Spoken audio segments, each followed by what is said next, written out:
I think Donald Trump had the type of press conference that we've all gotten used to. It may look chaotic to us. It may look like a circus to official Washington, but this is sort of Donald Trump's comfort zone. He kind of likes a little bit of uncertainty, and I think he feels as if he has more control when there's uncertainty around. So look, I think one thing that the press corps has got to learn is that you got to adjust to get information. You know, don't ask four-part questions. Ask one straightforward question. Ultimately, the job is to extract the press, and in many ways, extract information that means something to the American people. We got to figure out there's always different methods to extract information from different politicians, and Donald Trump's no different.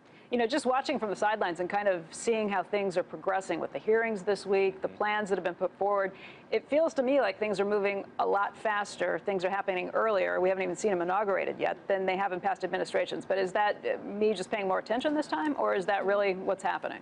No, I do think things are moving fairly quickly. I think what's interesting here is with Trump, and there was a conservative writer who noted this, is that he's very much somebody who believes almost like flood the zone.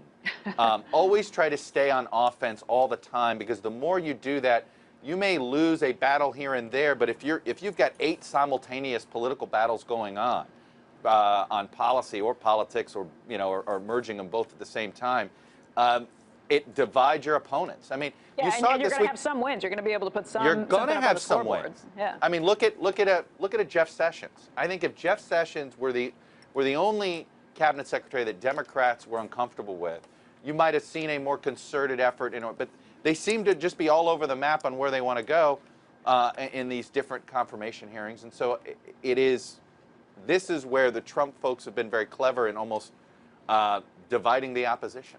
Chuck, help us with this. We were talking about in the 6 o'clock hour. Who's in charge? Donald Trump has one view of the world, which he has espoused, and by the way, he has multiple views of the world. His cabinet members clearly have other views, many of which are in conflict with his own. He put out a tweet this morning saying he's happy that they have their own views, but it makes it very difficult, both if you're an investor, market watcher, or a politician, to figure out who you're supposed to be listening to. I think it depends on whether that cabinet secretary has a lot of regulatory leeway on their own or whether they don't, right? You know, there's some cabinet secretaries where they do operate sort of in their own bubble a little bit, and that. Who do you put in that category? I would say the ones that have a higher amount of regulation. EPA, for instance, is one of those, where they're the standalone regulation.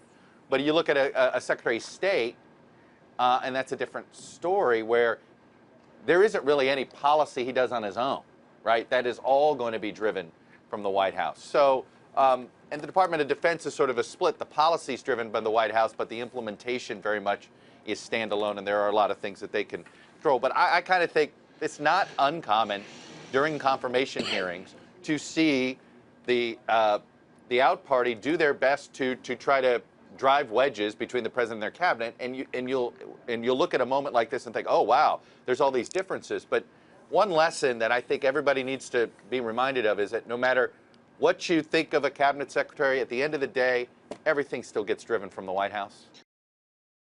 Hey there, thanks for checking out CNBC on YouTube. Be sure to subscribe to stay up to date on all of the day's biggest stories. You can also click on any of the videos around me to watch the latest from CNBC. Thanks for watching.